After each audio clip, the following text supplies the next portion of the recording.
Hello दोस्तों। मैं हूं अजय और आपका स्वागत है मेरे चैनल लॉ के ज्ञान में।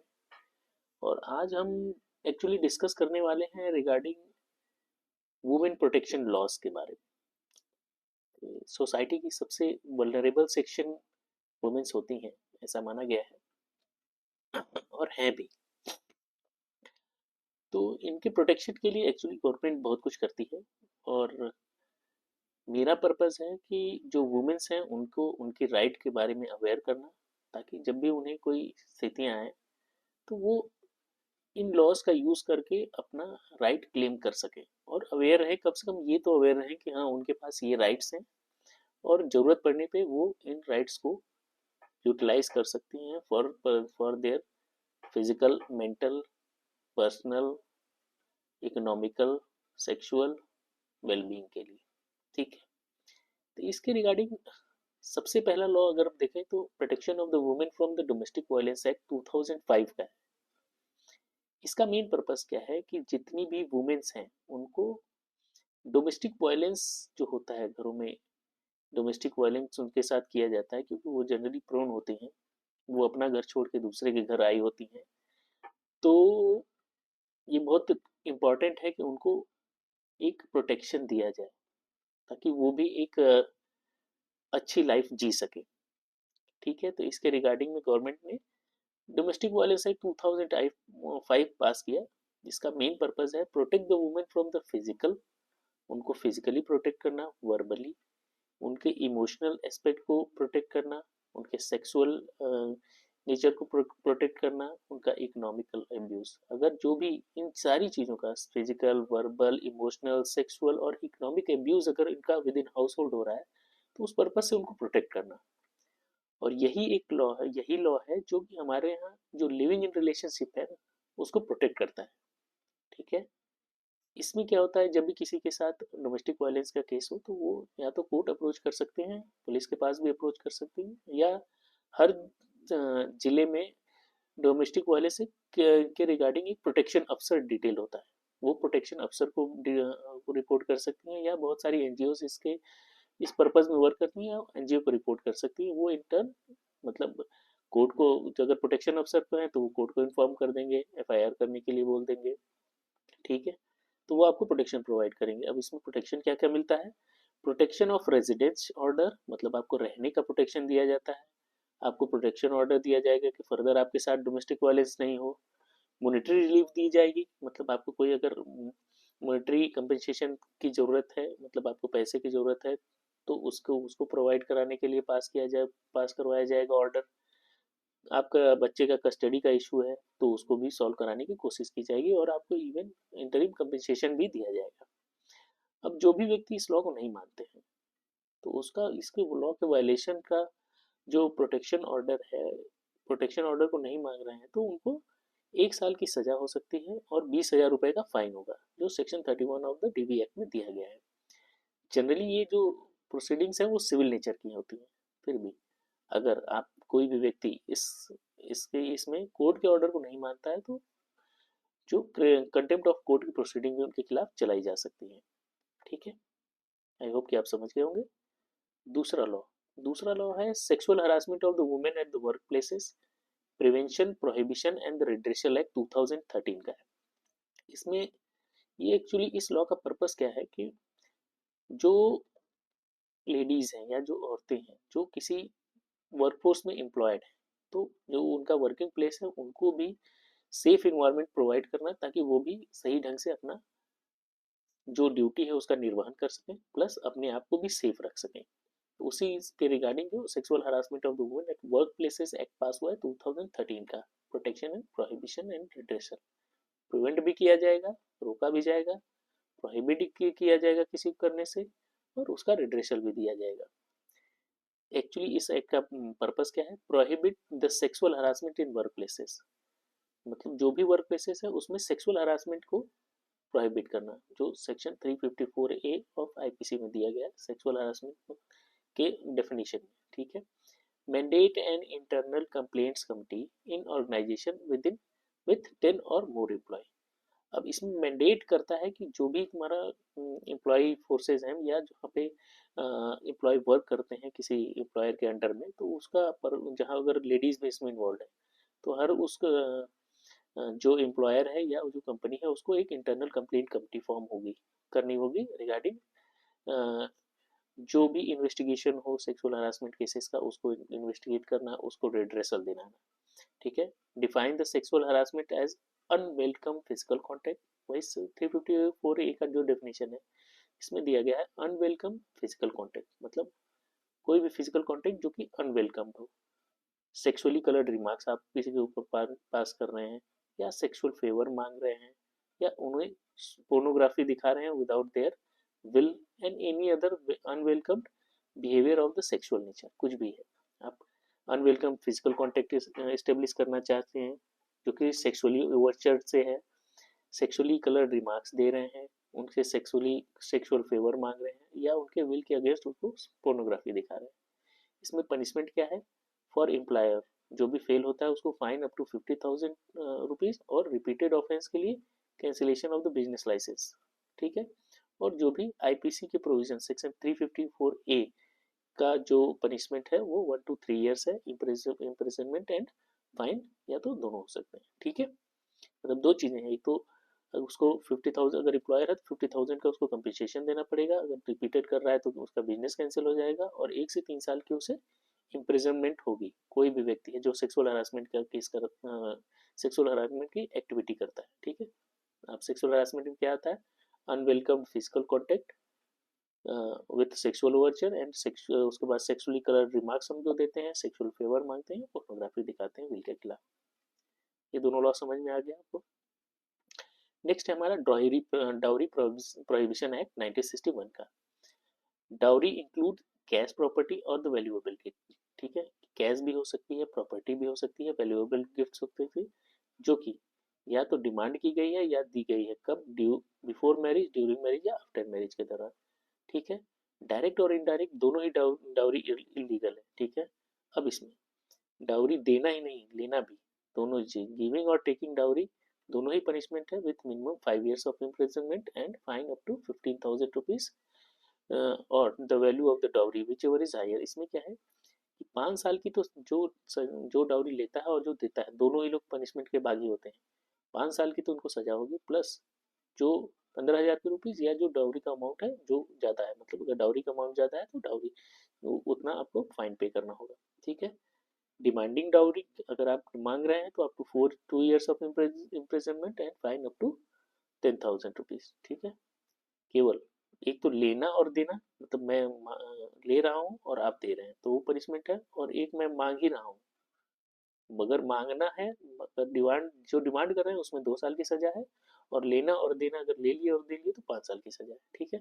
डायरेक्ट इनडायरेक्ट दोनों, इसमें कैश भी है, प्रॉपर्टी है भी है, वैल्यूएबल सिक्योरिटी भी है। ठीक है। तीनों चीजें आती हैं।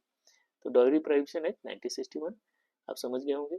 उसके बाद sexual harassment of the women, protection against the sexual harassment of women at work places, prevention, protection and redressal. और तीसरा हमारा है डोमेस्टिक वायलेंस एक्ट। ये तीन समझ गए आप। नेक्स्ट हम डिस्कस करते हैं the medical termination of pregnancy, MTP act 1971, अभी अमेंडेड 2021 में हुआ है। अब इस एक्ट का क्या पर्पज है? तो देखिए, जो राइट टू प्रेगनेंसी, या जो देखें जो प्रेगनेंसी जो पार्ट है वो औरतों के ही लिए एप्लीकेबल है, मतलब औरत ही है जो इस बर्डन को बेयर करती है, और एक ये बहुत बड़ा बर्डन है। ठीक है। तो हमेशा, क्योंकि औरत ही सब कुछ इसमें सफ़र करती है, तो इसमें एक औरत को राइट दिया जाना चाहिए कि वो अपना बच्चा पैदा करेगी या नहीं करेगी। हमेशा उसको उसकी फ्रीडम होनी चाहिए, उसका राइट होना चाहिए, क्योंकि वो उसी को ब्रॉन एंड ब्रॉड बॉर्न भी करेगी, उसको ब्रॉड भी करेगी अपने बच्चे को। इसीलिए medical termination of pregnancy act, MTP act 1971 का है, 2021 में अमेंड हुआ। इसका पर्पज क्या है?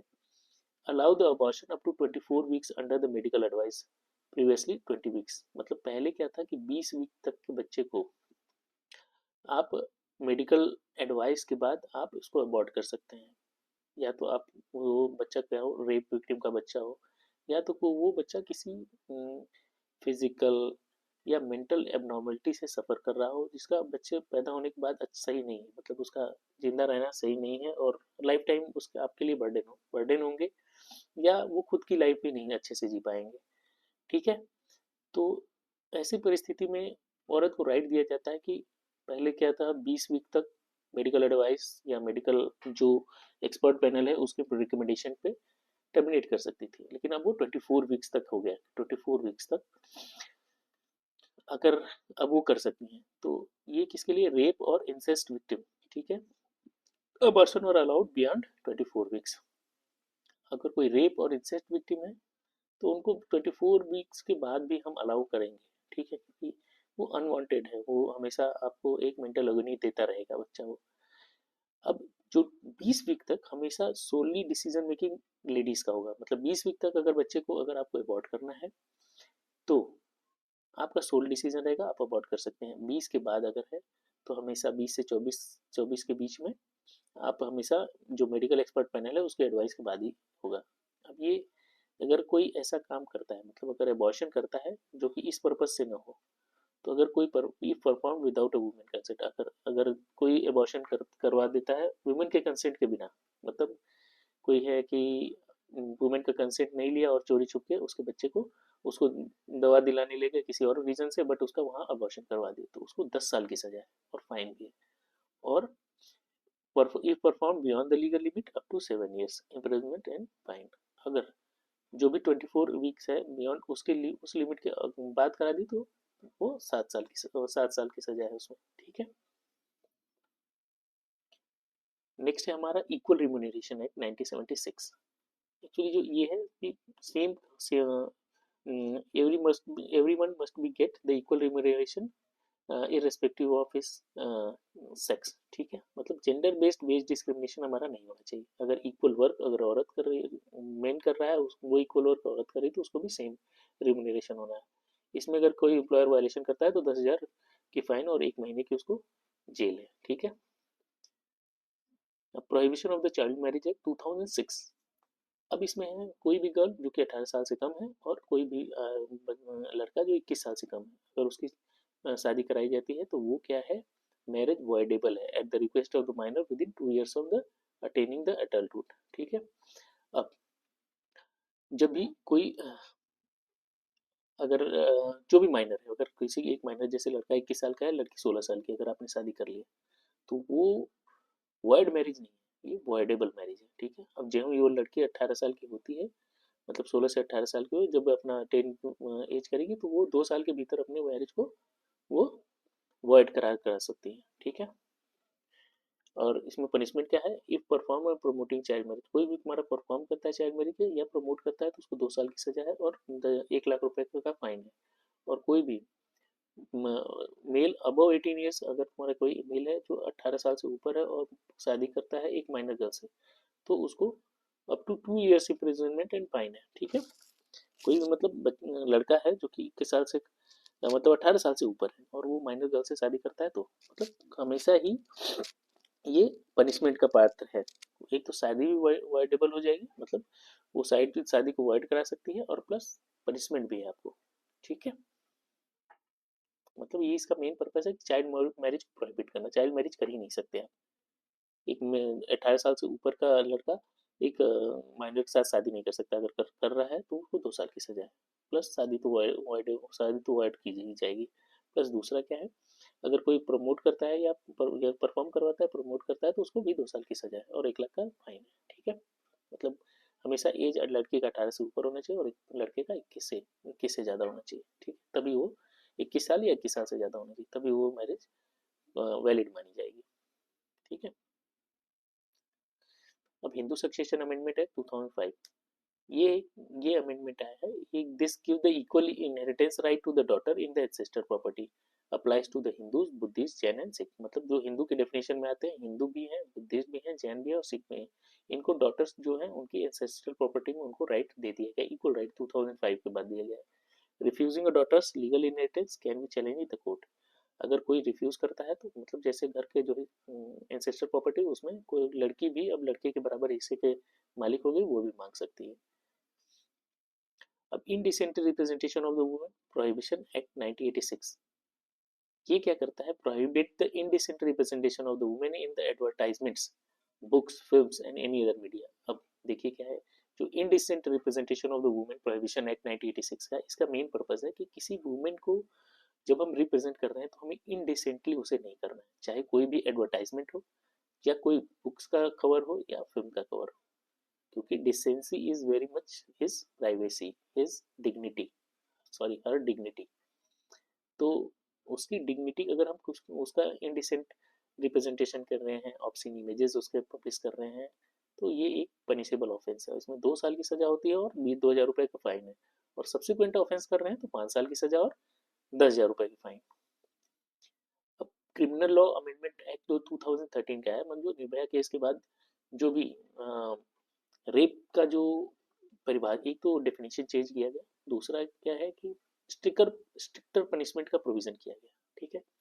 जैसे 2012 निर्भया केस का हुआ तो introduce the harsher punishment for the sexual offences, इसमें एसिड अटैक 326 ए जो आईपीसी है उसमें 10 साल का इम्प्रिजनमेंट कर दिया गया है। वॉयरिज्म जो फर्स्ट ऑफेंस है उसमें 3 साल की सजा और रिपीटेड ऑफेंस में 7 साल की सजा। वॉयरिज्म मतलब कि किसी कोई लेडी अपने प्राइवेट वर्क कर रही है तो उसको उसके प्राइवेट वर्क में चोरी छुप के देखने की कोशिश करना। Sexual harassment 354 up to 3 years imprisonment and fine, ठीक है। सेक्सुअल हरासमेंट का मैंने ही बता दिया था कि unwelcome sexual Overture, physical contact for the sexual Overture, sexual demand, sexually colored remarks, and forcing her to watch the pornography without her will. The protection of the children from the sex POSCO act काफी harsher act है ये। कोई भी children जो कि 18 साल से नीचे है, चाहे मेल हो चाहे फीमेल हो, उसको सेक्सुअली अब्यूज से बचाने के लिए पॉस्को एक्ट पास हुआ है, और ये कवर करता है पेनिट्रेटिव और नॉन पेनिट्रेटिव दोनों ही सेक्सुअल असॉल्ट को, ठीक है। सेक्सुअल असॉल्ट के लिए 3 से 5 साल का इम्प्रिजनमेंट है, और एग्रेवेटेड असॉल्ट के लिए मतलब एग्रेवेटेड असॉल्ट मतलब जो कि या तो रिलेटिव के द्वारा हो रहा है या कोई भी पर्सन, टीचर, पुलिस जो कि डोमिनेंट पोजीशन में है, उसको 10 साल तक की सजा होगी। और चाइल्ड पोर्नोग्राफी है 5 to 7 ईयर्स इम्प्रिजनमेंट अगर कोई इन्वॉल्व है। इवन चाइल्ड पोर्नोग्राफी की अब वीडियो रखना भी एक पनिशेबल ऑफेंस है, मतलब कहीं भी आपको वीडियो इंटेंशनली हो चाहे अनइंटेंशनल हो, जो भी जिसके पास भी हो वो डिलीट कर दे इसको। भारतीय न्याय संहिता 2023, इसमें रेप की डेफिनेशन 63 में आ गई है, जो कि बात करता है non consensual sexual intercourse with a woman, मतलब आपका कंसेंसुअल सेक्सुअल इंटरकोर्स नहीं है किसी वुमन के साथ, तो इम्प्रिजनमेंट नॉट लेस देन, मतलब 10 साल से कम हो ही नहीं सकता, मतलब कोर्ट भी चाह के 10 साल से कम नीचे नहीं देगी, और जो कि 10 साल से लाइफ इम्प्रिजनमेंट तक है।